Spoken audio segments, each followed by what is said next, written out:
Deepak, shall we start? Yes, sir. Just a while streaming on the YouTube. Okay.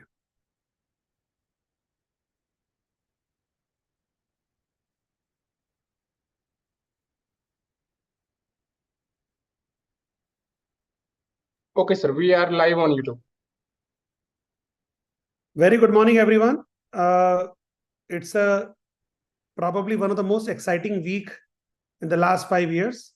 We have inauguration happening for Ram Mandir. There is most likely the announcements about the elections may be made in the few weeks' time. The share market is going high. The new kind of investments opportunities are coming in. So it's a very exciting time. The Republic Day is around the corner, and of course, is biting cold in North India. There's always some kind of news coming in. There are 700 flights has been cancelled. More trains are delayed. So something exciting is happening. Today, I'm very glad to present an extremely intelligent, diligent, and I would say a smart entrepreneur, Mr. Shrikant Shastri. So what we are doing today, Shrikant will be discussing about the art of pitching. Now you must be wondering that why the pitching is indispensable for entrepreneurs. It's quite simple. The pitching is the first step in turning idea into reality. It certainly allows you to capture the attention from the investors or others who is listening to it. It also allows you to create a vital connection with your audience, whether they are investors, customers, or partners. Is the compelling pitch is not just about what you present, but it also allows you to convey your passion, the clarity, the impact of your idea. Yesterday, I was with the India International Science Festival and I was moderating a session. And there was a gentleman who was next to me and he said, I am a storyteller. And for half an hour or so, he told the audience that what kind of storytelling is important, what kind of persuasion is important, why the resilience is all important. Like when you are creating a pitch, storytelling, persuasion, resilience, all has to be rolled into one. Every successful venture starts with a powerful pitch. It's a voice in the entrepreneurial journey. Certainly, there is no better person than Mr. Shrikant Shastri who can tell you about how to create an impactful pitch, how to create a story, how to deliver that story. Shrikant is a visionary leader and a seasoned entrepreneur. He has been a board member of First SIIC for the last many years. He has been founder of many companies, not only in India but abroad. Now he passionately devotes his time in building up the next generation entrepreneur. Shrikant, welcome to SIIC webinar and thanks a lot for joining. Over to you. Thank you, Nikhil, for the kind introduction. You already completed most of my presentation by saying pitching is equal to storytelling. So very little left for me to do after this. But let me try and see how I can add more color to it, more details to it. So good morning, all participants who are applying for the City Social Innovation Lab. Very excited to be talking to you this morning. I'm going to share my slides and then we'll get started. It will be an interactive discussion at various points during the session. I will invite you for your comments, etc. And we have ample time at the end for a Q&A also. So let me share my deck and then get started. Hopefully my PPT is visible, right? Yeah, we can. Great. Okay, so let's get started. Now, Nikhil, while the session title was The Art of Pitching, I have modified that by calling it The Art and Science of Storytelling. Now, the two modifications I made. Instead of pitching, I'm using the word storytelling. because I genuinely believe that pitching is fundamentally about being able to tell your story. Secondly, part of this is to do with science. There has to be a certain logic to it. Part of it is art, how you kind of take it beyond the logic to make it a compelling story. But overall, this is a session that prepares you to win any pitch, and that's my intent. So it's not a theoretical presentation. It's a session that trains you how to win every pitch that you go for. My basic premise here is that all of you are great entrepreneurs. You all work very hard because every entrepreneur works hard. But what tends to happen is in life in general, not every hardworking person gets rewards. If you're a hardworking startup, it's not necessary that you will win investors. It's not necessary that you will win more customers or more talented employees will join you. You have to be beyond hardworking in order to become a winner. So my aim in this session is to help you become one of those winners who just doesn't remain a hardworking person, but not able to win. So it's very outcome oriented, this session. This is the question for all of you. Simple equation. Numerator is 1500. Denominator is 90,000. The formula is 1.6%. I would like to invite you through the chat box. What do you think this 1.6% is, or what do you think this formula 1500 by 90,000 is? Anyone, please feel free to put in your views on the chat box.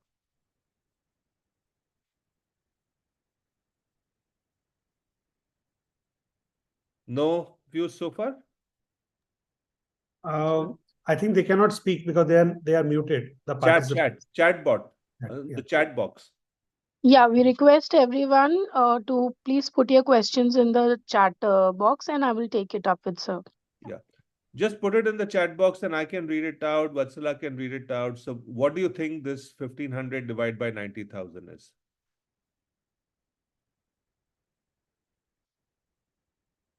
Okay, so Deepika Singh says ROI. Anyone else?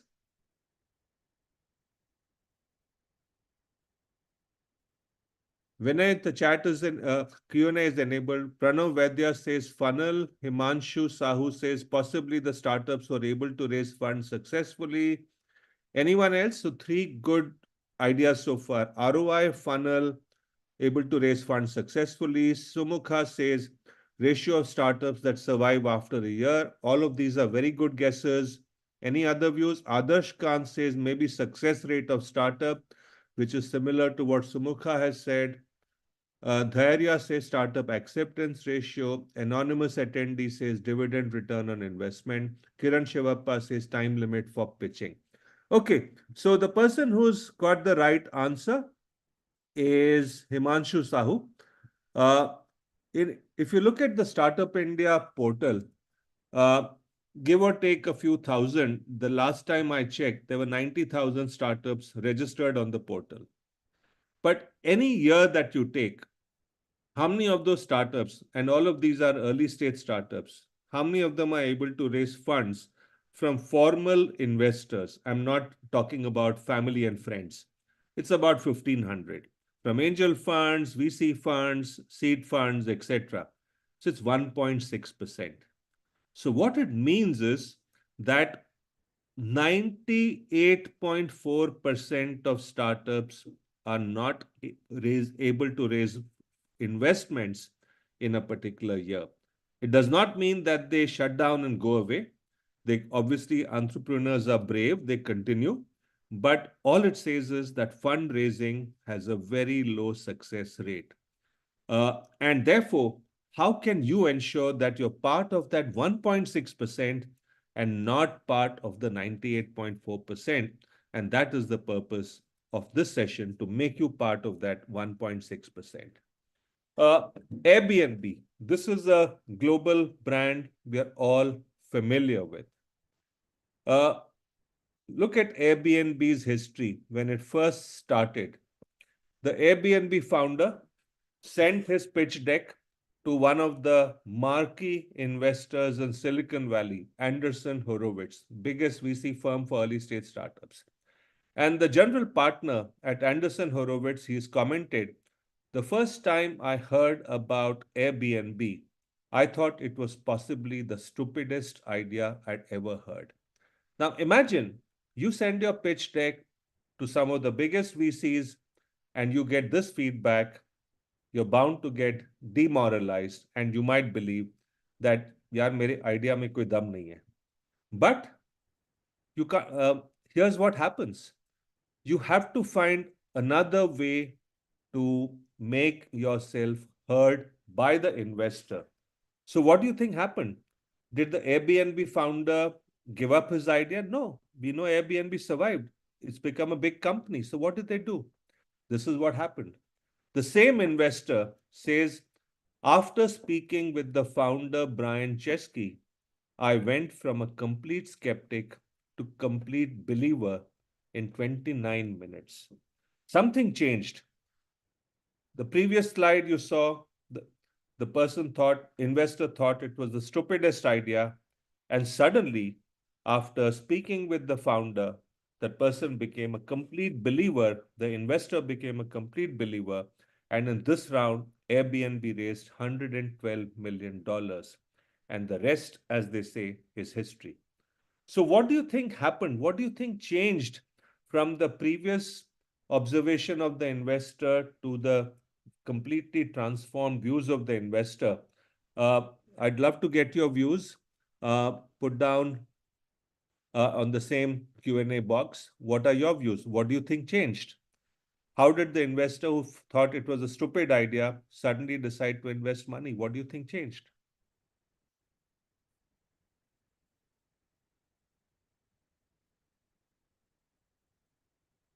Himanshu Sahu says storytelling. What else? Deepika Singh says the art of storytelling. What else?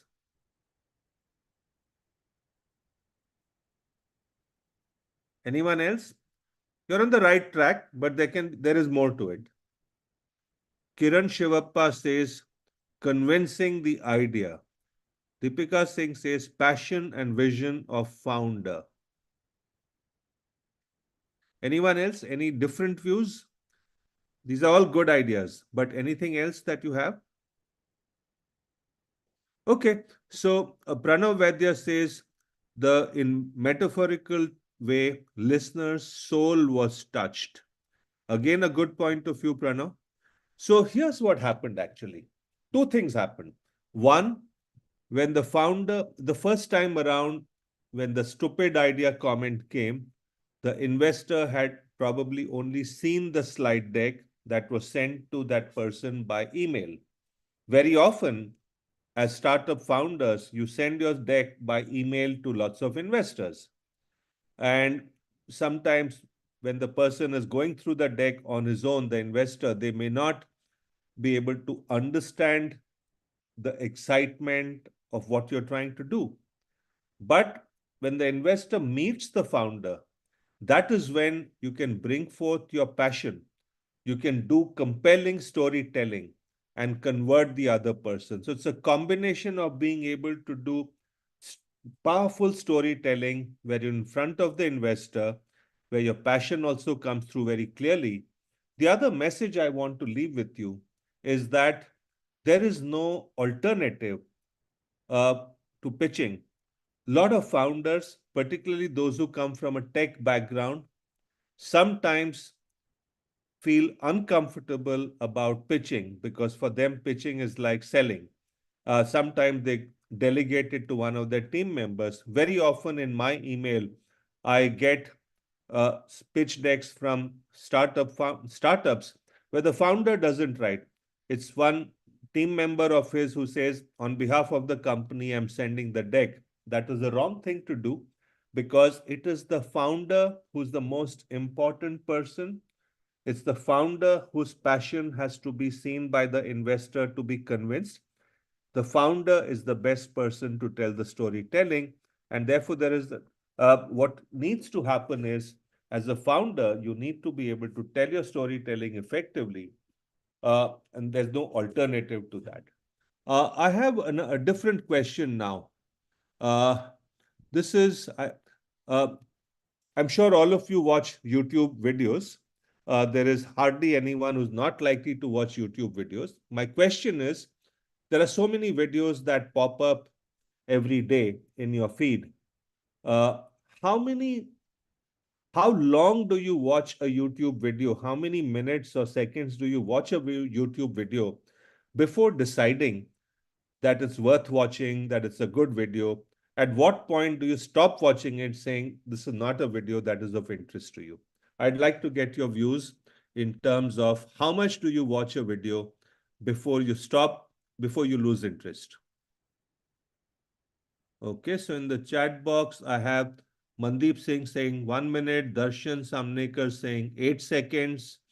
Sagar Yadav says 30 minutes. Sagar, you have real patience. Teja says 20 to 30 seconds. Parvez Khan says 6 to 7 seconds. Purna says 30 to 40 seconds. Vatsala says 1 minute. Ragul says maximum 30 seconds.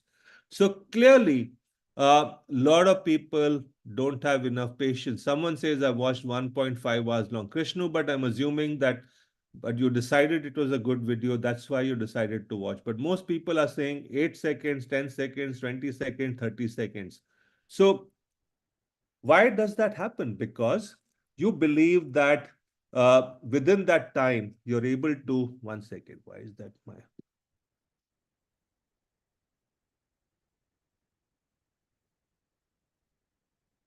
you believe that within that time, you're able to decide whether or not it is interesting. The same logic holds true when you're making a pitch presentation. Imagine you're pitching before an investor. Within the first 1 minute or maximum 2 minutes, the investor makes up his mind or her mind to saying, इस presentation में, pitch में दम है कि नहीं है. And therefore, just like YouTube videos, you have to ensure that your story is powerful right from the word go. You can't expect the investor to wait till slide 10 of your presentation, which will come after 4 minutes, before deciding that investor is interested. The investor is just like you have a low span of attention because there is so much noise around you, so many videos that you see. The same holds true for the investor. The investor literally listens to hundreds of pitches. They don't have the bandwidth or the energy to listen to every presentation from start to finish. And therefore, they also are human beings. And therefore, in the first couple of minutes, they decide whether or not they should pay full attention. And which is why you need to master the art of storytelling from the word go. And I firmly believe that those who tell stories rule the world. And I'm sure you will be one of the great storytellers. There are two broad principles to make you a successful storyteller. Your story should have logic for the brain and emotion for the heart. It has to have the right mix, and we'll see why and how as we go along. But today's agenda, therefore, I will focus on 3 themes. My first theme is logic for the brain, and this is about how to construct your story step by step. This is the logical part. We'll spend about 20 minutes on this. My second theme is emotion for the heart. This is about how to tell your story once you have constructed your story. And my third theme is called infusing some X factor so that your presentation or pitch stands apart from that of other startups who are pitching for the same investors' money. And finally, we'll have time for Q&A also. So this is today's agenda. But I just want to put out some disclaimers. What I'm going to share with you is today based on my experience, my point of view. It's not a universal truth. You will find that some other things work for you. there will always be exceptions to the rule. So I don't want you to come back and tell me कि आपने तो ये बोला था, मेरे साथ ये हुआ. Obviously, there will be exceptions, but I'm sharing with you my experience in terms of on both sides of the table. I've been an angel investor, I've been an entrepreneur, I've been at incubators, and therefore this is based on my experience. What is the one word that comes to your mind when you think of storytelling? I would like to get your views through the Q&A box or the chat box. Deepika Singh says idea.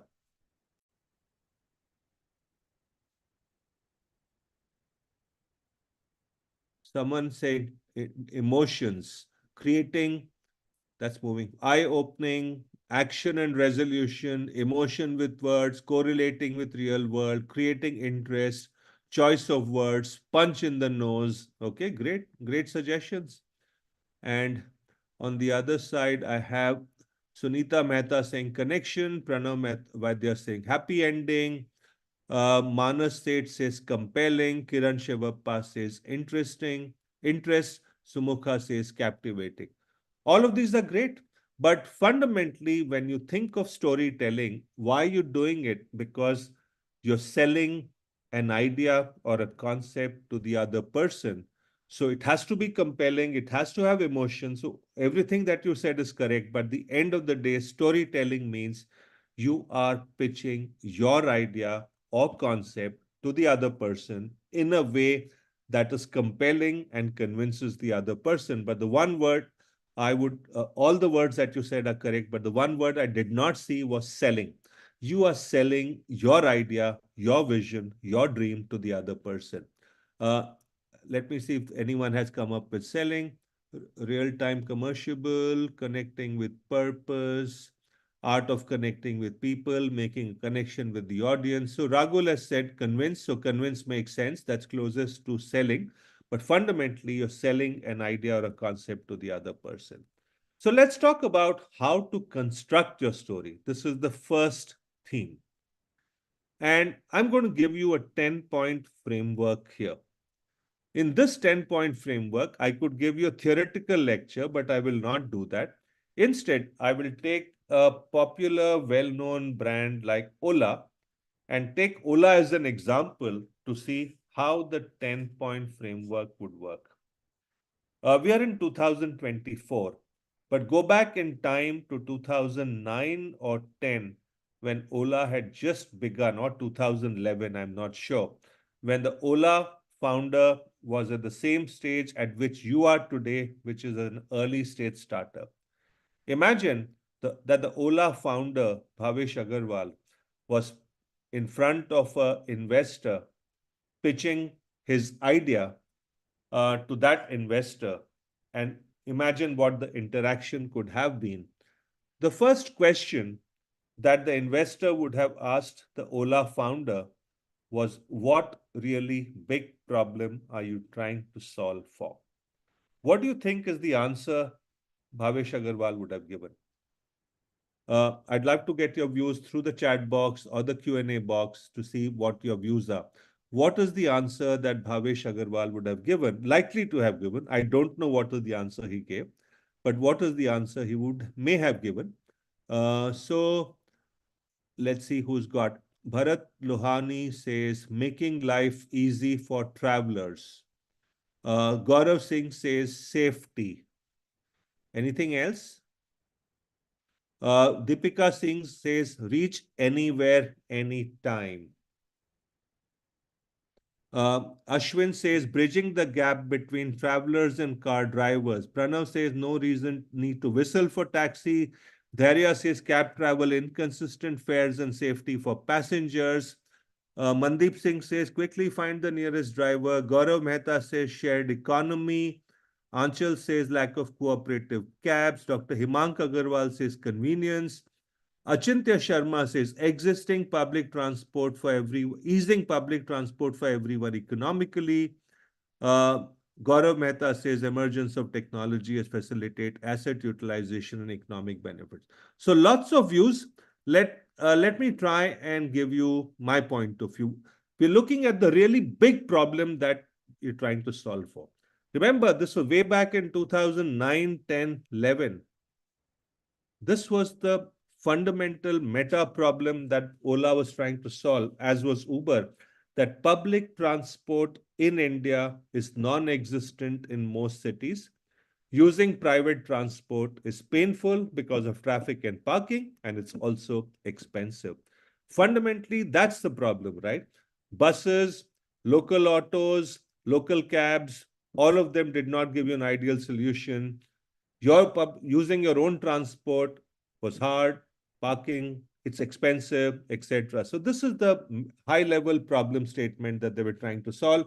It's not to say that whatever you said was incorrect. I was just trying to elevate it to a high-level problem, which is fundamental to the situation that India faced at that point of time. Imagine that this is the answer that Bhavesh Agarwal gave the investor. So what is likely to be the investor's next question? The next question is likely to be, okay, I understand the problem you're trying to solve. So what is your innovative solution for this problem? This is an easier answer, but I'd love to hear from you what your views are. What do you think Bhavesh Agarwal would have said to this question? What is your innovative solution for this problem?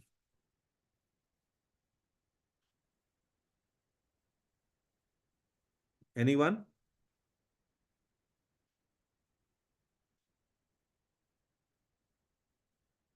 Ragul says cab connectivity using app. Okay.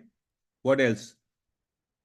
Deepika says customized, cheap, accessible taxi ride. Okay. Dhairya says universal source for cab. Achla says transport on click of fingers. Himanshu Sahu says bringing private taxi at your fingertips. Gaurav Mehta says building on success of radio taxi and rolling out latest technology of app. Cab availability with tracking. Connecting service providers and users, says Bharat Lohani. Leveraging technology for public transport. Manas says instant availability of cab. Rama says connecting platform. Pranav Vaidya says make traveler and taxi driver agree quickly. All good answers, but if I had to put down an answer which is relevant to the previous question, using a simple app, Ola makes available a range of 4 and 3-wheeler cabs available at consumers' doorsteps within minutes and at affordable prices. Ola aims to change the face of public transportation in India. So there are no rights or wrongs. I'm not saying anything of what you said is wrong. I'm just framing it in a way where it's a natural answer of continuation for the previous question. If this is the first two answers, the next question that the investor is likely to ask, great, you identified a big problem. You seem to have an innovative solution. How can you convince me that your solution works and delivers value? Have you demonstrated this successfully? This is likely to be the next question on which depends the credibility of the founder. Great problem to solve. You have a great idea, but does it really work? How can you convince me? This is the logical question, and I'd love to hear what your views are. How do you think Bhavesh Agarwal or any founder would have answered this question? How can you give proof? How can you convince the other person that my solution works? What is the proof that could have been shown? Himank Agarwal says market testing. Himank, that's slightly ambiguous. You'll have to be more specific. What kind of market testing? What kind of proof points? Achintya Sarma says testing the same in a small geographical area. Anyone else? Achintya, you're right. Dr. Bharat Lohani says the prototype is ready and working in a small area. Great answer. User experience survey. Data presentation of the POC done with the target market. Ajay Kumar, great answer. Pranav Vaidya says by own demo and demo traveler taxi for the 7 days. Deepika Singh says connecting to pool of cab drivers at various prices. Himanshu Sahu says first customers and their feedback through pilot testing. Mandeep Singh says customer validation. Teja says, absolutely, our app is used by 10,000 people across 5 cities. This is great, Teja. You've been very specific. Numbers make a difference. Ajay Kumar saying the same thing. Data presentation. So, uh, so it is a prototype or a POC in a small area. Numbers are important. Specific numbers are important. And the PapSwap India, I don't know your name, but I would have booked a taxi ride back home for the investor to test the service. This is also a great answer. It's like the icing on the cake. Give all the data and say, अभी मैं आपके लिए taxi book करता हूँ ताकि आपको experience मिल जाए. Himanshu Sahu says first customers and their feedback. Let's look at what a good answer would be. This is how I would have said it. In the past 6 months, 2.5 lakh consumers have taken an average of 45 rides each in the 4 metros at prices that are marginally than auto fares. 30,000 auto drivers, Ola drivers have earned 35,000 rupees a month, which is twice their previous earnings. So this is how I would have provided evidence of my traction. This may or may not be the answer he gave, but the things to keep in mind is numbers, specific data. In this case, the POC was in the 4 metros, and the data both with respect to customer use and satisfaction, 2.5 lakh customers, 45 rides each. Also for the drivers, it's a two-sided platform. Remember, it's a marketplace. So 30,000 Ola drivers who are now earning more than what they were earning earlier. So you have to report traction for both sides of the marketplace in that sense. So now, the reason I put forth these 3 questions is if you now put all these answers one below the other, look at how it smoothly flows from answer 1 to answer 2 to answer 3. When you describe your problem, saying public transport, non-existent in most cities, private transport is painful and expensive, that problem is very clear. From there, you naturally flow to the solution where you're saying, look, to solve that problem, we're providing an app that makes available a range of cabs at your doorsteps within minutes at affordable prices. And then automatically the third answer, look, this is not khayali pulao. There is actual evidence that this works. Look at what metrics or numbers we've achieved with both customers and drivers. Customers love us because they come back to do 45 rides each. The drivers like us because their earnings have doubled. So the answers flow from 1, 2, and 3 very, very smoothly.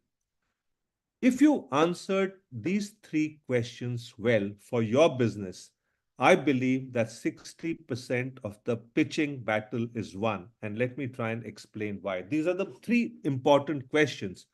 And at this juncture, I would like to quote the words of an expert investor who's a partner at one of the biggest VC funds in India. He says, be clear about what an investor wants to know from you when you pitch. Very often what happens is we as founders, we're over enthusiastic.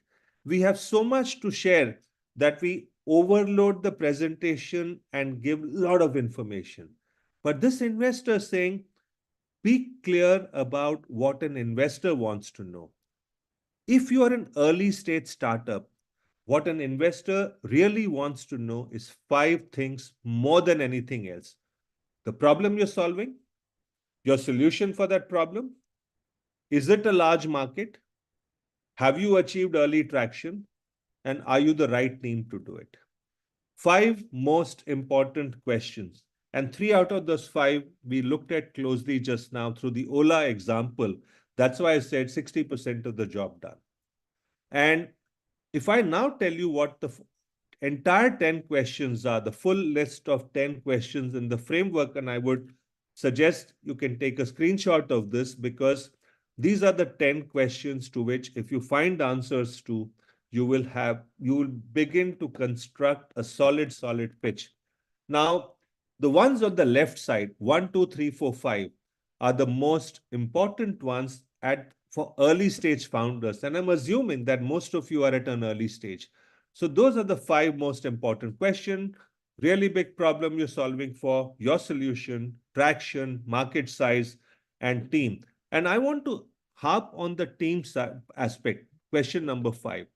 what happens very often is the investor says, look, I want to be convinced. I agree that you're solving a big problem. You have an innovative solution. You've got the data to prove that it works. It's a large market. But are you the best team to solve this problem and crack this market opportunity? And best team in terms of skills and capabilities, but also in terms of perseverance, passion, motivation, etc. Are you doing it because you genuinely believe that this is an important problem to be solved? And do you have the right skills?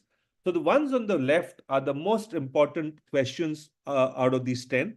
The 5 on the right are also important, but that is more relatively less important for early stage businesses. Question 6 is business model and unit economics. Question 7 is competition and barriers to entry. Question 8 is what is your sales strategy to grow. Question 9 is what is your next phase of growth. Question 10 is how much funds are required. 10 questions, ones on the left are most important. I will leave time for Q&A at the end, so I will not stop now. I'm happy to provide more insights into these 10 questions later on during the Q&A. But if you answer these 10 questions correctly, you will be able to build the structure of a good pitch very, very logically, step by step. So this is the first theme I wanted to cover. How do you construct your pitch? You can do that by using the 10-point framework. By answering these questions logically, this becomes the basis for your pitch. Once you answer these questions, how do you now tell your story? That's the second part. It's very easy to write down the answers, but it's not an essay competition that you're participating. You need to be able to tell your story.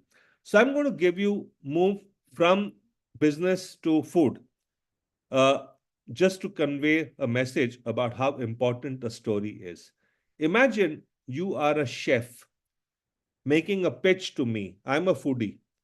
And one chef is a chef for Mexican food, another chef is a chef for Korean food, and they're both making a pitch to me.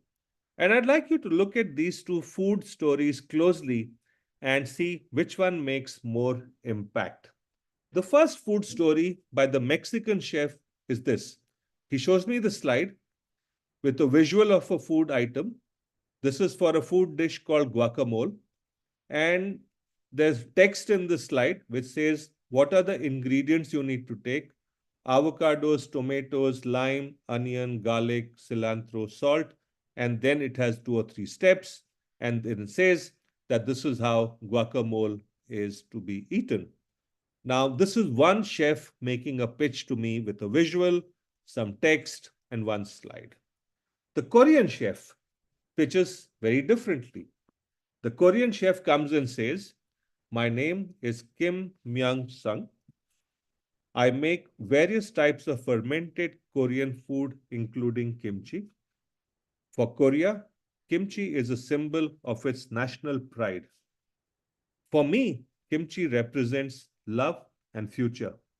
I started my career because I wanted to make the perfect kimchi for my wife.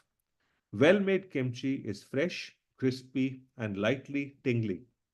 To make kimchi, you take napa cabbage or white radish and salt it down. Then you add seasonings such as onion, garlic, green onion, ginger, and salted fish. Ferment them to low temperatures for at least 6 months. I met with several kimchi experts in order to better understand their craft.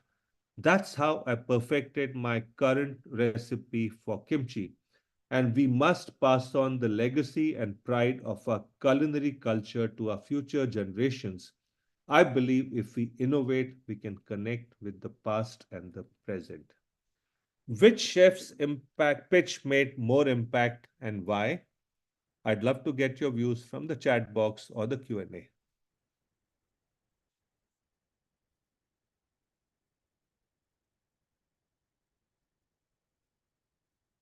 Ragul, second one, Korean, obviously, but give me answers, please. Bharat Lohani, Ragul, Himanshu, I need to get your point of view of what made the difference. Connecting the story with emotions and feeling the customer is also part of this. Rahul Tiwari, great answer. Dr. Shahnaz Ayub says nicely presented. Anchal says personal touch. Darshan says storytelling. Purna says Korean, he had an emotional connect. Dhairya says Mexican chef due to simplicity. Dhairya, you're in a minority right now. Teja says Korean one, demonstrating his passion, connected well with the product. Himanshu says Korean one, showing that he's the right thing to do, bringing the legacy and yes, the storytelling. Jay Nivas says both are different. Kimchi is storytelling. Okay.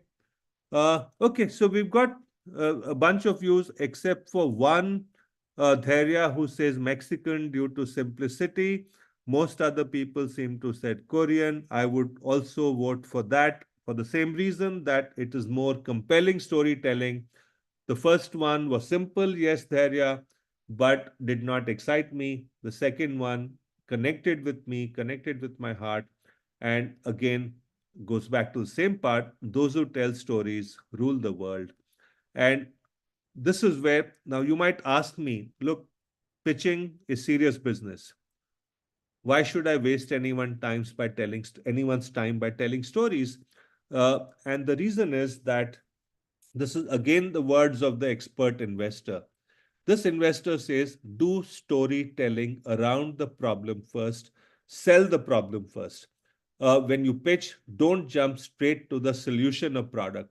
What a lot of founders tend to do, particularly if you have a great product, particularly if you're a techie who's a great inventor, you fall in love with your product.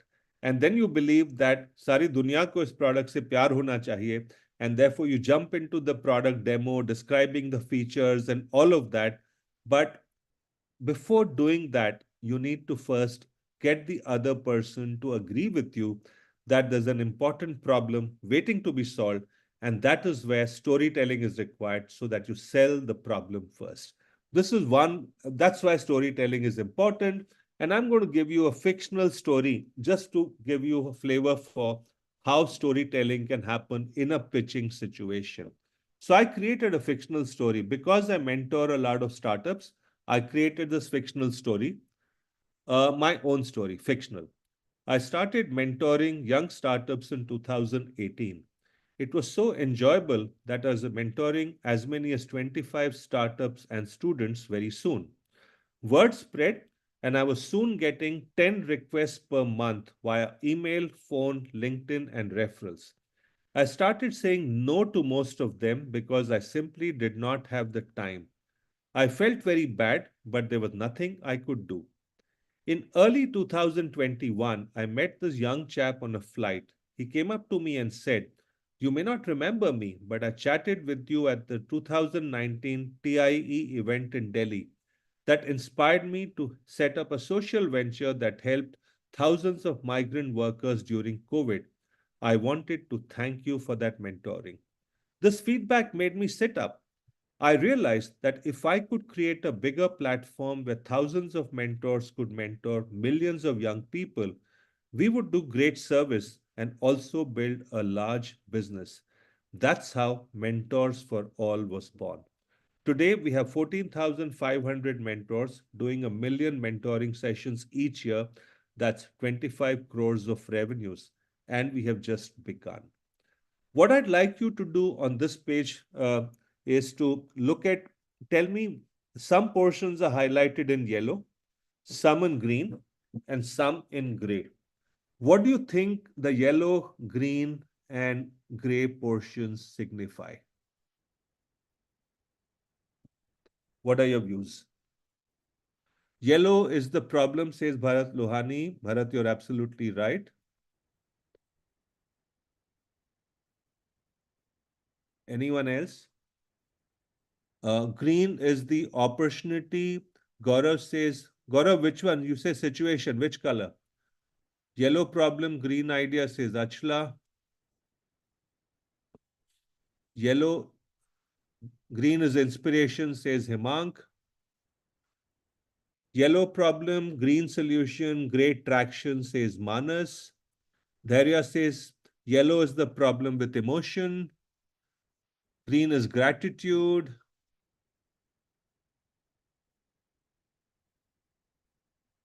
Green is rewarding. Okay, so all of you are on the right track. Yellow is the place where the problem is being highlighted. Green is the occasion when the turning point happens or the tipping point happens. It's the event where suddenly I start thinking about it. And gray is the aftermath. Because of this venture called Mentors for All, what is the outcome?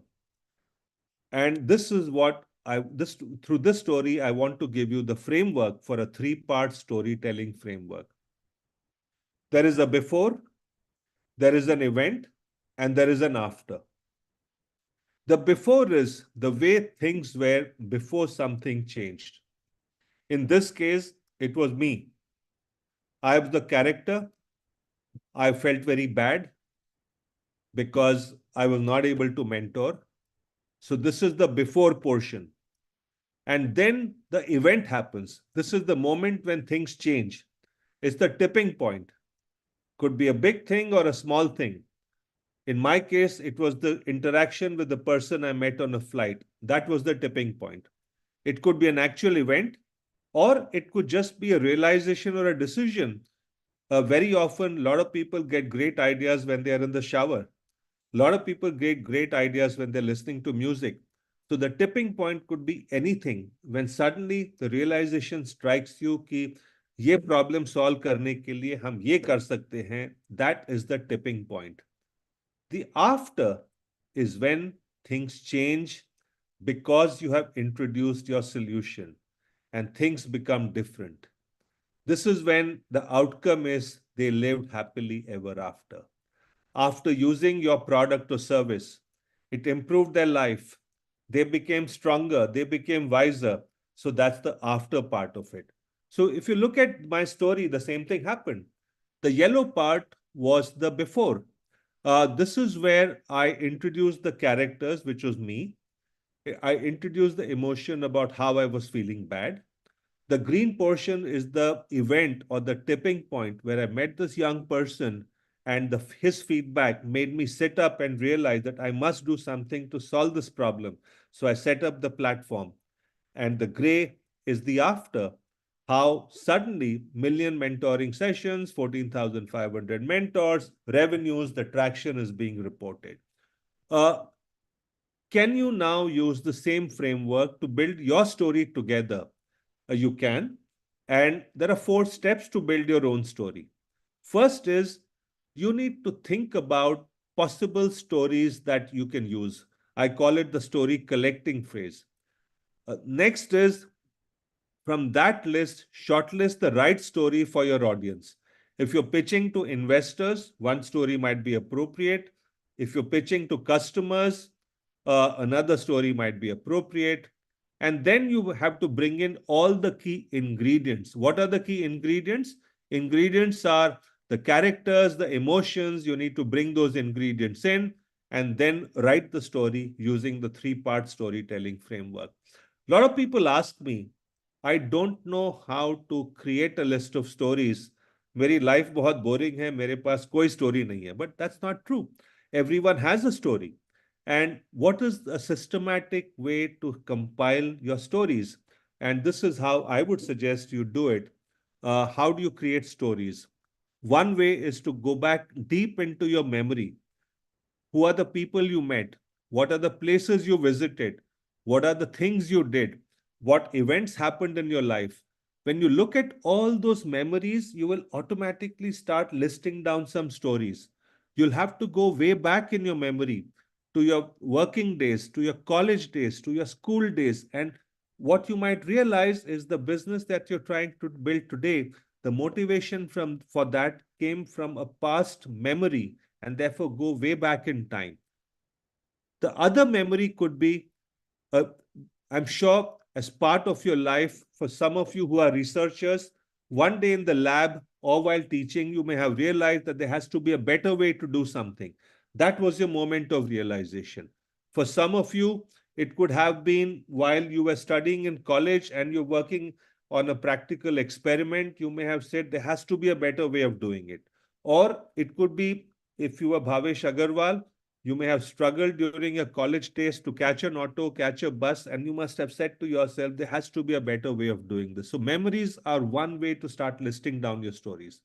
And the middle box, the firsts, go back and look at the time, the first day I went to a new school, the first day I went to a new college, my first day in a new job, my first day as a founder. There are many memories associated with those also, and some stories can emerge from there. The third bucket I call blood, sweat, and tears. All of us have gone through difficult times. As a founder, when you've gone and pitched your product to customers, they may have raised many objections. I don't like this feature, I don't like that feature. Then that can be the basis for a story. So there are many ways in which you can create a list of stories from which you can choose a story and then build your storytelling platform. So what I'd like all of you to do is to take 5 minutes to think, after which we'll discuss for 10 minutes. I want you all to think of one possible story, and I'll invite three people randomly to present the story. Either you can volunteer, or I'll invite three people randomly. So it's 10:51 by my watch, 10:52. So think about it till 10:57. Write down the outline of a story, and then we can have a discussion for 10 minutes. So I'm going to put myself on mute while you think, but let me know if you need any clarifications.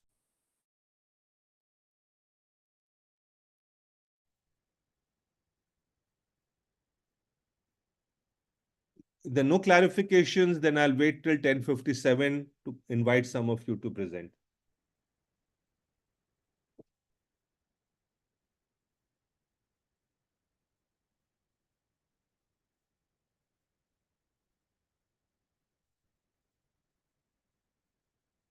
Do we have to write in chat? No, Shahnaz, I will invite you to speak your story.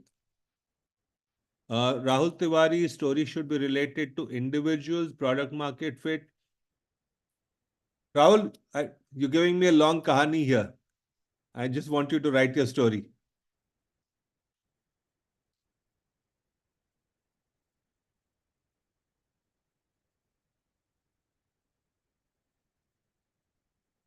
Janivas, you're traveling now. That's okay. So you are excused.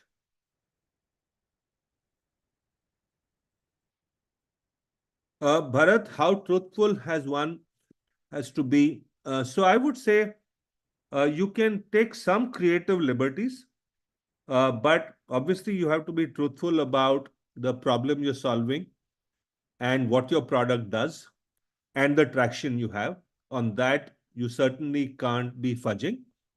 But the origin of that story, you can take some creative liberties on that one, but not about facts.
Okay, take two minutes to go.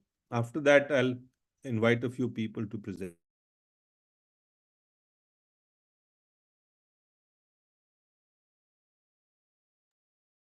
SISC, Vatsala, I'm going to request you to unmute everyone so that they can speak when I invite them. It's easier to hear them rather than read it over a chat.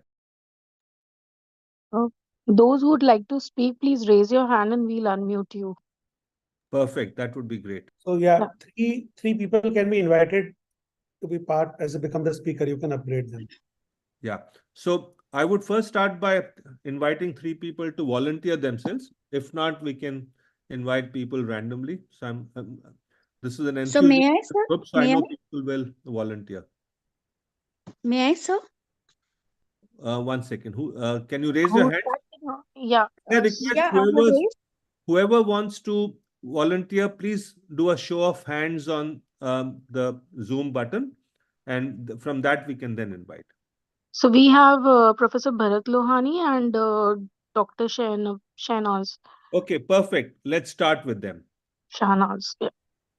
Yeah. Good morning, sir. Am I audible, sir? Yes. Yeah. So I'll be presenting one story where I was asked to establish the incubation center. So before a part of the story is I'm professor in the teaching community, and I'm professor in electronics and communication engineering department, and was not that much aware of this incubation center, startups, and entrepreneurship.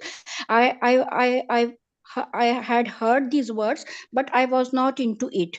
So I had been sent to SIIC IIT Kanpur in October 2021, and then there I got some training from the experts of SIIC IIT Kanpur, and before I was very blank. And the event is that after returning from that particular training session, I established my incubation center within the area of 10,000 square feet. The guidelines which I got, I had noted down everything from SISC IIT Kanpur team experts, and based on that, I started my work. And the effect is after that. Now today I'm here, like you can imagine the time span from October 2021 to till date. Like now today I have 29 startups with different thrust areas. I established my Section 8 company, and I am the director of Section 8 company. So this is the whole story. Dr. Shahnaz, where are you running this incubator? I am in Bundelkhand Institute of Engineering and Technology, Jhansi, Uttar Pradesh. So your story flowed well. It was complete except for this one vital fact. You should have, in your initial part also, you should have spoken about where you're from and where the incubator got finally established. That one missing piece of data. Other than that, it flowed well. Thank you so much, sir. Yeah, thank you. Can I invite Dr. Bharat Lohani? Yeah, thank you. Am I audible? Yes. Okay, great. Thank you very much. And thanks for wonderful session so far. So my story is like this. I'm professor in IIT Kanpur. And my story begins way back in 2002 when I completed my PhD in UK, and I was working with LiDAR technology there. I came back and started serving in India, but I faced a big problem. There were no LiDAR instruments, no technology, nothing over here in India. But I was passionate about LiDAR point cloud, and its applications. So I started simulating LiDAR data, and we developed a simulation engine. We published papers, we won prizes, and that was just being used in the education. Now in 2019, when I was working on deep learning for segmentation of the LiDAR point cloud, I realized a big problem. This is an important problem to find the information from the point cloud using deep learning, but it requires annotated data. And generating annotated data is a huge pain in all the verticals. So I thought, why can't we use our simulation technology where we are simulating data so that I can produce the LiDAR point cloud, which is already annotated? Well, considering this, we started our venture here in IIT Kanpur. So we are currently incubated at IIT Kanpur and also in IIT Hyderabad. And we are generating simulated LiDAR data for autonomous vehicle, autonomous system scenarios. We have already engaged a few clients, and we are going to convert them in our users. Thank you very much. Dr. Bharat Lohani, this was excellent. Thank you. And you and I have to connect separately on my geospatial work also. I know you've Absolutely. Absolutely. Looking forward to. Yeah. Anyone else? Manas Seth, I saw you volunteering. Manas Seth, can we unmute him? Am I audible, sir? Yes. I'm Manas Seth. I'm representing Gurograms. I'll start my pitch if you allow, sir. Yes. India is a sweet-loving nation where people just love sweets, be it an occasion, a celebration, a festival. In fact, we love to conclude our meals with a piece of sweet here. However, this obsession has led to various lifestyle diseases, such as diabetes, obesity, high blood pressure, chronic liver disease, and so on. But the question is, who's the culprit here? Is it our love for sweets? No. It is processed white sugar, which is processed in large factories using harsh and harmful chemicals and doing no good to no one. But then the question is, what's the solution? Is it honey? Nah, highly adulterated. Brown sugar, date powder, overly processed. Stevia? Nah, leaves a bitter aftertaste. It has to be something which is part of our culture and being consumed for centuries. The answer is good. Hello, everyone. We are Gurograms. Gurograms is India's first health-conscious brand, offering innovation with our traditional gur and revolutionizing the way we consume our sweets. Our first product, Pinch, is a flavorful concoction of powdered jaggery with juicy fruits and rich spices that are further fortified with indigenous Ayurvedic herbs to elevate the health benefits above and beyond what plain jaggery has to offer. We so far have sold 19,000 boxes. We are available on retail markets, premium modern stores like Reliance Retail, Spar Hypermarket, and Food Square. And in general trade, we are available in 7 states. Thank you. Manas, it was a good pitch. The only addition I would suggest is in the first part, it would help to bring in a personal touch by, if you look at the structure of the 3-part storytelling framework, the personal story is important because what motivated you to solve this problem, that didn't come out very clearly. Basically, the reason I harp on this is that investors are looking for deep commitment and deep motivation from the founders. Right. Because what happens is very often at early stages, the investors know that after they give you the money also, very often the original idea may completely disappear and there's a new idea that might come up. And they want to understand what is the source of your deep motivation. If you heard Dr. Bharat Lohani, he narrated his journey from UK to India and how he kind of arrived at this problem. Right. In the case of Dr. Shehnaz, she spoke about coming from Jhansi to this place without knowing anything, and the tipping point happened. In her case also, Shehnaz, by the way, what was missing was what motivated you to set up an incubator. That wasn't very clear. The fact that you learned something at IIT Kanpur, SISC, and went back, that was interesting. But people are looking for deep motivation and what is driving you to solve this problem. So that needs to come through. So I would just suggest that in both your cases. Yeah. Thank you, sir. Okay. So this is how I'm going to stop on this 3 people, and I'm sure everyone else will be able to think of their own story. Once you do this, so what have we done so far? We looked at the 10-point framework, which gives you a logical way to construct your pitch by answering those 10 questions. Out of those 10, the first 5 are most important. I would suggest write down the answers to all 10 questions, put the answers one below the other to see whether it flows smoothly, because it can't be disjointed. It has to flow smoothly from answer 1, 2, 3, all the way to 10 so that it's a smooth flowing story. Once you do that, use the 3-part storytelling framework to create a story around it. And I think we heard from Manas, Dr. Bharat Lohani, and Dr. Shehnaz how the story could flow. Once you do that, there is one more thing that you need to do. You need to infuse what I call as X factor into your pitch. And I'm going to give you 7 hacks to make your pitch stand apart. First one, I call it don't hide your ambition. And I'm going to try and explain to this. In India, we have a cultural issue that all of us tend to be very, very modest. In our families, we are brought up by our families saying, don't be boastful, be modest. And therefore, as a startup founder also, even when you're doing something incredible, first in the world kind of work, we tend to be very modest. Whereas this is not the time to be modest. If you're doing something which is remarkably different and disruptive, you need to be literally shouting from the rooftop saying, I am the first in the world to do this. I am the first in India to do this. I have the best technology to solve this problem. You need, I want to be a game changer in this particular domain. Don't hide your ambition. Be bold about how you want to make a difference to the world, how you want to be the leading player. This is not the time to be humble and modest, because investors need to believe that they are investing in a company which is a game changer, and that needs to come through very clearly. Don't play down the importance of the work that you're doing. That's the first message I want to leave with you.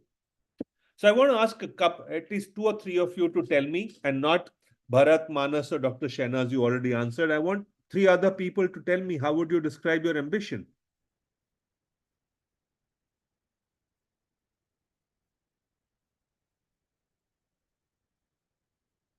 Anyone? Put down on the chat box.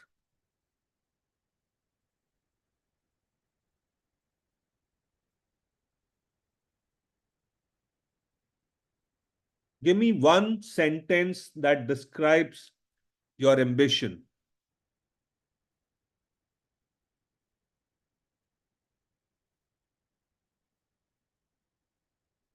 I'm not seeing anything on the chat box so far. Your group has been an active group so far. I'm surprised that you're being silent now.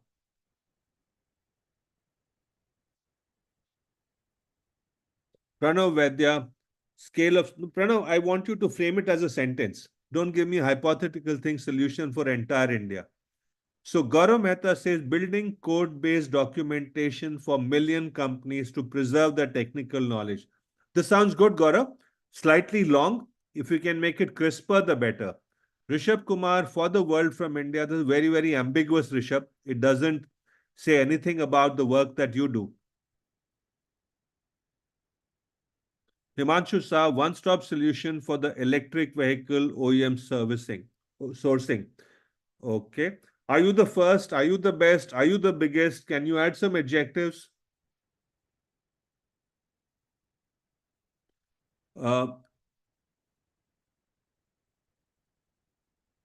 Okay, I'm going to take one more minute and then move on. Reattempted million companies buying code-based documentation by 2025 million companies. My ambition is to advance AI research in the world. Rahul, make it slightly more specific. Innovator born to destroy billion-dollar valuation startup with my knowledge. It's real. Okay.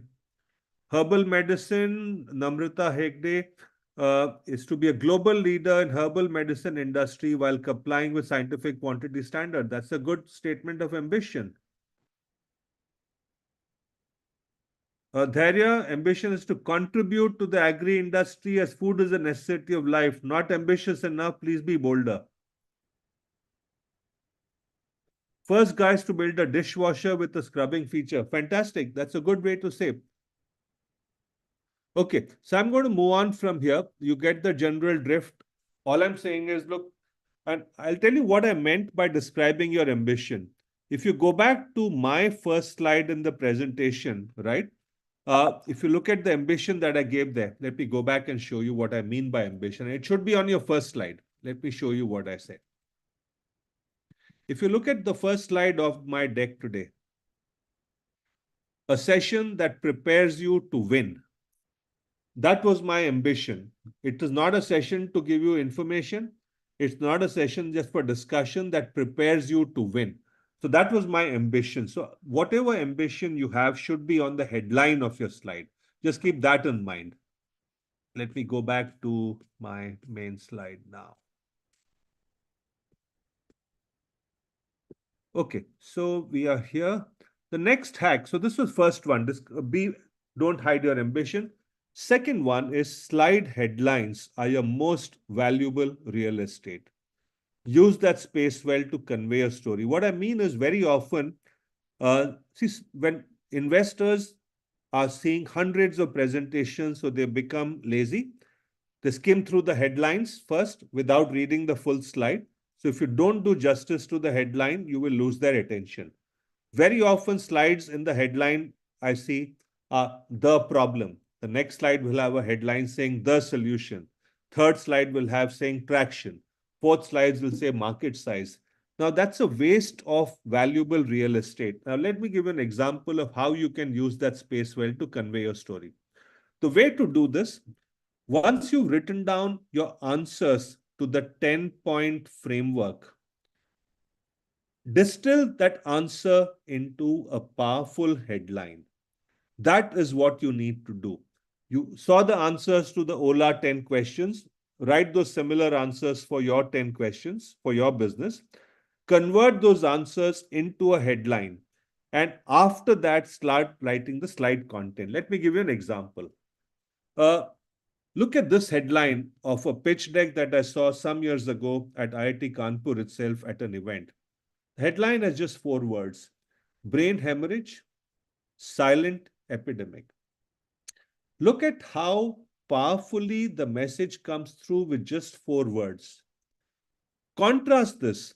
Imagine the same startup had just put a headline which says the problem, and then the slide had a lot of data which I would have to read in detail to understand that it is talking about brain hemorrhage and why it is a silent epidemic.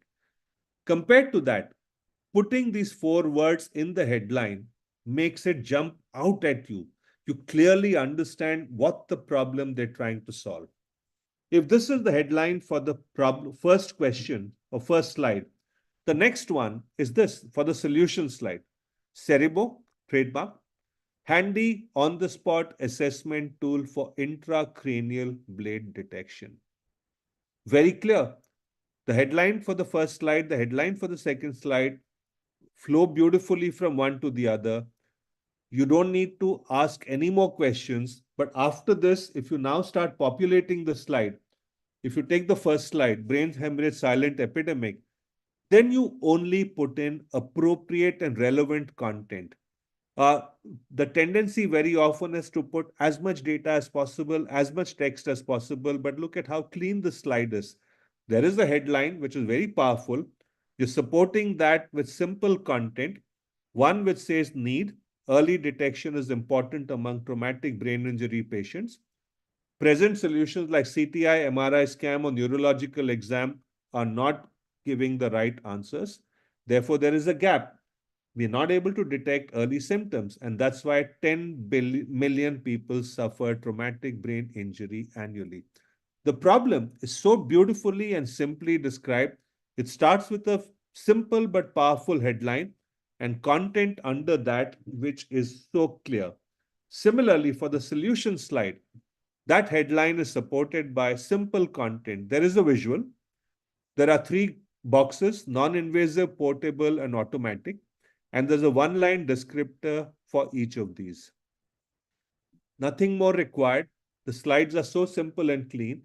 So the message I want to leave with you is don't waste the headline space, which is the most valuable piece of real estate, because that's what catches people's attention first. So this was my hack number 2. Hack number 3 is show and tell.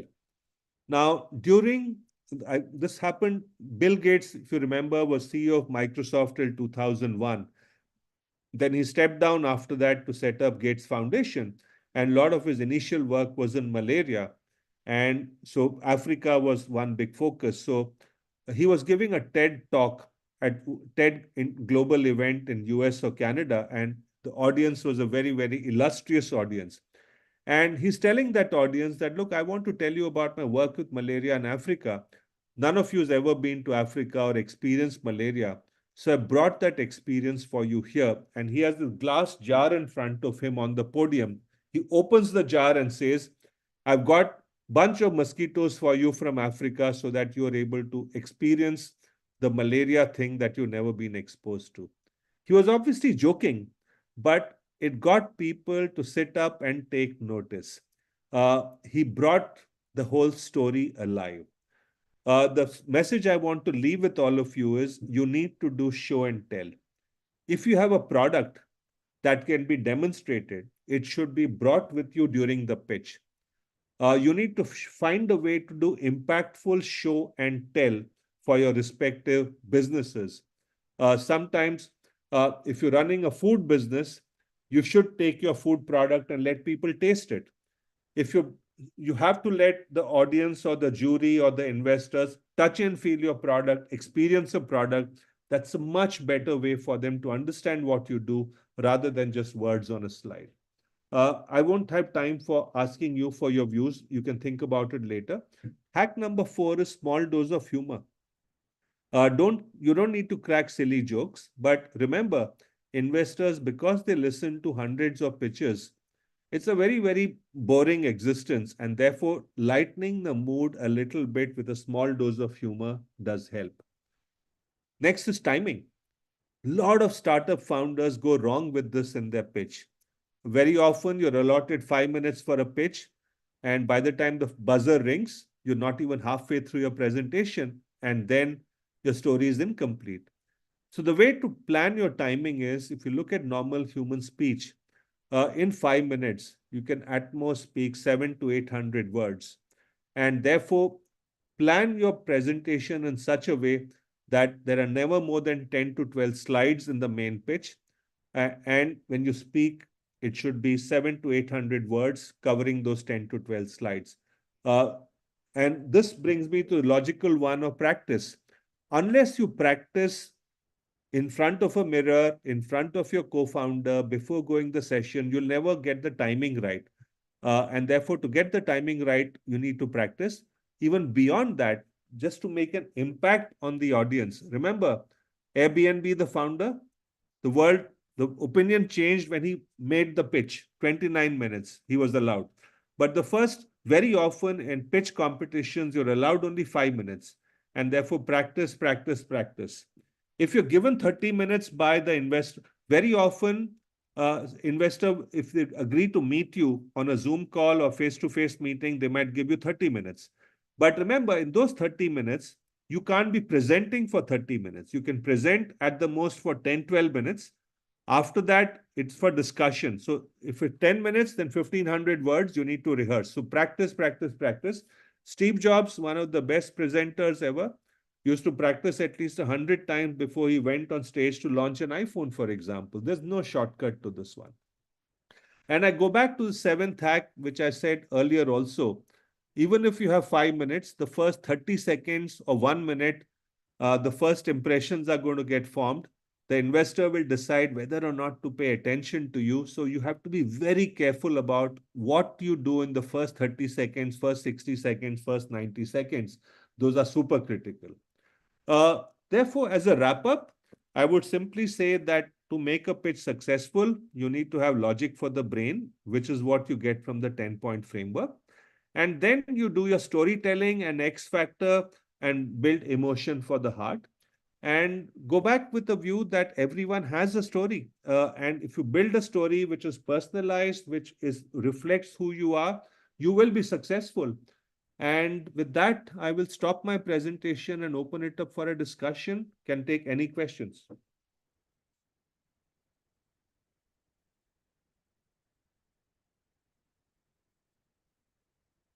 You can ask the questions in the chat bot, or you can raise your hand.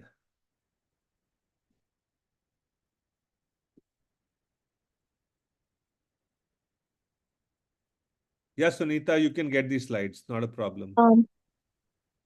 Yes, sir. And another question is, can healthcare sector startup can also apply for this SIL? That you'll have to hear from Vatsala or Nikhil. Okay. Yeah, so So the domain for SIL cohort 2 right now is clean tech and agri-tech. So I think I gave an answer. If your solution exists in any of these domains, please apply.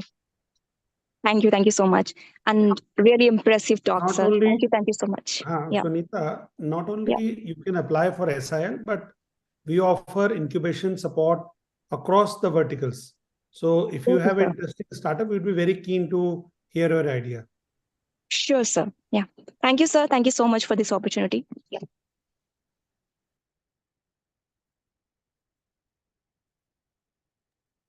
I think there's another question from Shahnaz. Kahan pe? I don't see it. Yeah. Oh, she's raised her hand. Yeah, Please sir. go ahead. Yes, sir. Am I audible, sir? Yes, yes. Yes. Yes, sir. Sir, that was an excellent, your session. And one query which I have is that this speech was for whom? This speech was for whom? Because 5 minutes time are given for the startups, also for their, for pitching it to the investors, and 5 minutes time is given for the startups to, apply for the grant from government, also. So in both the cases, the pitch deck format or the pitch deck is different. So today's session was for whom? Yeah. So today's session can be fairly neutral. The first 5 questions, if you look at it, what problem are you solving? What is your innovative solution? Is it a large market? Are you the right team? What is your traction? That can be used for certainly for investors. The pitch will have to be modified slightly if it is being made to a customer or to a potential employee. Now, these are broadly the 3 audiences that you might pitch to. But the basic principles about how to construct a pitch and how to bring in emotion into the pitch, that will not change. But the 10 questions that I specifically gave you were from an investor standpoint. Yeah, okay, sir. Thank you, sir. Sir, one more question I have for Nikhil, sir. Nikhil, sir, this City Innovation Lab, can incubation center apply for it? No, you have to be a Okay. startup. Yeah, okay, sir. So I see a Thank you, couple sir. of questions. Himanshu Sahu says, as an investor, what would you prefer, a video pitch or a PowerPoint pitch in the cold email? Himanshu, no black or white answers here. These days, what I do is I basically remember, when you send a cold email, the investor is not going to say, okay, I received your email, I've read your pitch, here's the check, I'm going to give it to you. Well, it doesn't work that way.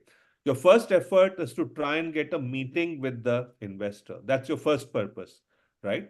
And therefore, you have to figure out what will get you that meeting. In that situation, if you send the full pitch deck, it may or may not be read.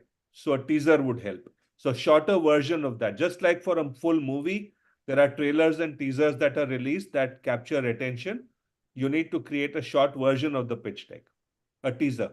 And it could be in the form of a video also. Very often these days, I encourage startups and mentor to create a video of no more than 90 seconds. That can become the teaser. And based on that, you get your meeting. At that meeting, then you make the full pitch. That is what I would typically recommend.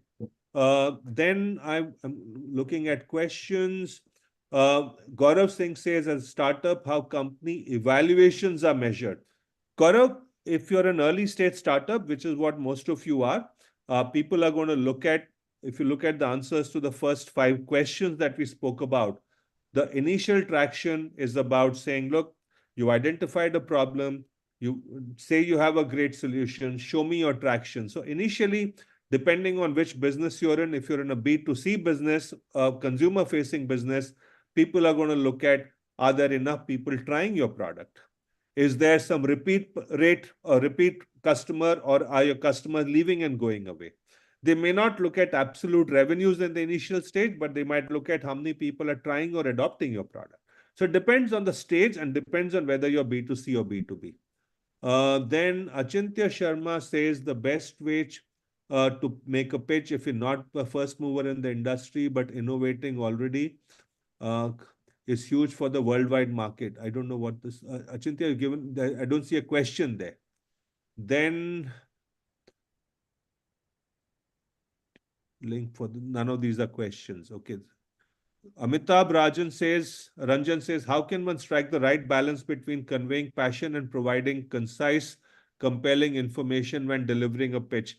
Amitabh, if the answer to that is that, look, if you have 5 minutes now to make a pitch at an investor pitch session, you should have the answers to the first 5 questions very clearly coming through. That is the concise, compelling information they're looking for. And the passion will come through because you build a story around the problem that you're trying to solve.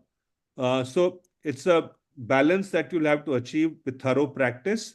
And in the short time, which is what I can give you. Naman Gandhi says, we don't have a prototype. A prototype will complete in 3 months. Can we also participate? That's a question for SIIC, I'm assuming. Okay, what is the question? We don't have a prototype yet. Our prototype will complete in 3 months so that we can also participate. Yes, the question is, answer is yes, you can do participate. We are not looking for a prototype. We are looking for some relevant or potential innovations. If you are able to convince our committee that there is an opportunity for you to develop it into a full-fledged commercial prototype or a startup, then certainly we would be consider you. Okay, we have time for maximum 1 or 2 more questions. Anyone else? I think one Achintya is asking one question. Achintya Yes. wants to explain his question. Go ahead, Achintya. You'll need to get unmuted. Good morning, Shrikant sir. Good morning. If you remember me, I have worked with you in Digitas.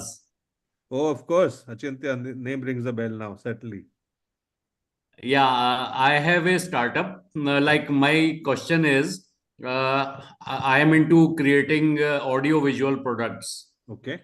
So my question is, this is not something new to the Indian market, but this has a global presence and like it is the commercialization aspect for the export and everything is very huge. So we are innovating the already existing products. But so far, wherein I have made a pitch before angel investors, they say it is an already existing product. We are only making them in India. They have so far been imported from China, like digital podiums and all. So how to make that kind of a pitch? So what is your innovation therefore? What makes you better than a Chinese product?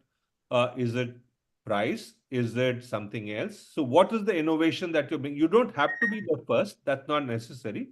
But there has to be something that makes you stand apart or better, right? And what is that? So like we are adjusting that. I have seen several seminars wherein India has people with different kinds of height and everything. So people are fumbling wherein they are standing before a normal wooden stand podium. So we have made it height adjustable with a lot more easier to access the interface. They don't need anyone else to assist them with that. Okay. We have been making different kinds of kiosks. Okay. So I think if I wear my angel investor hat, I think the problem here would be more the market size, because typically, if you go to angel investors will look at how large this market can be. And I'm trying to, so have you quantified the market size? In their mind, that would be the real challenge. When they talk to you and say, look, this product is already made from China, while they might be saying that that is the problem, I think the real problem, if I were an angel investor, is to say, look, is it a large enough market? I mean, have you quantified in dollar terms how large the market is? Yes, sir. Like it's a 10,000 crore market till 2025 for Southeast Asia alone. There is a concept called TAM, Total Addressable Market. Typically, investors look at a TAM size being $10 billion. It's not Southeast Asia alone. Globally, is it a $10 billion market? That's the number they would do a back calculation. And if I were an angel investor, that would actually be my main concern. Yes, sir. We are like, I have approached them with, say, like, we can address at least 100 crore market in the next 2 years. Yeah, but it could be 100 crore in the next 2 years, but the total market size still has to be meeting that criteria of $10 billion. Okay. Yeah, it is far above that.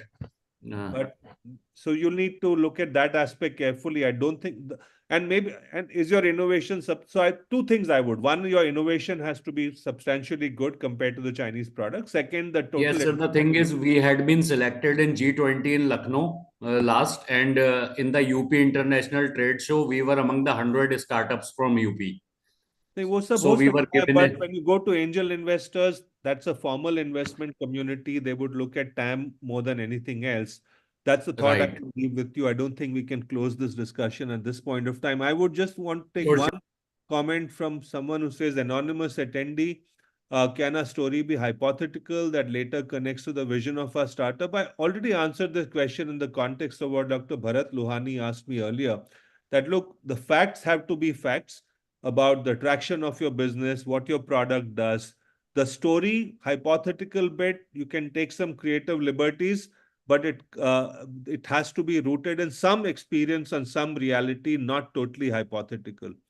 Ashwini says, please suggest how to present a business plan in brief while pitching. Ashwini, at this point, all I can say is that, look, if you answer those 10 questions clearly and practice the story so that you can say it in 5 minutes, that is the best way to do it. I'm sure at some stage during the incubation process at SIIC, they will put you through a mock exercise on how to pitch. I'm sure that occasion will come. But right now, all I can say is if you answer those 10 questions carefully, that should be sufficient. If you look at the fictional example I took about Mentors for All, it took less than 5 minutes, but it had a complete story. Imagine while speaking that, I had slides alongside me. That would have been more than sufficient. 5 minutes would have been more than sufficient. So Nikhil, I think we're out of time now. We've covered a lot of what I really wanted to say was it was a very interactive audience. Yeah, I know. Enjoyed talking to them. So I think I absolutely agree. And thanks a lot for the participants for keeping the engaging. Though Mr. Shastri has spoken for 1.5 hours, but it looks like that he has already given you Gyan for more than a day. So one thing I want to leave with the participants, that any story can be told in a short format. I remember when I was doing my PhD from Edinburgh, so there was a international competition that happens which says PhD thesis in 3 minutes time. So remember, you do your PhD in 4 years and you write almost 100,000 words to be submitted.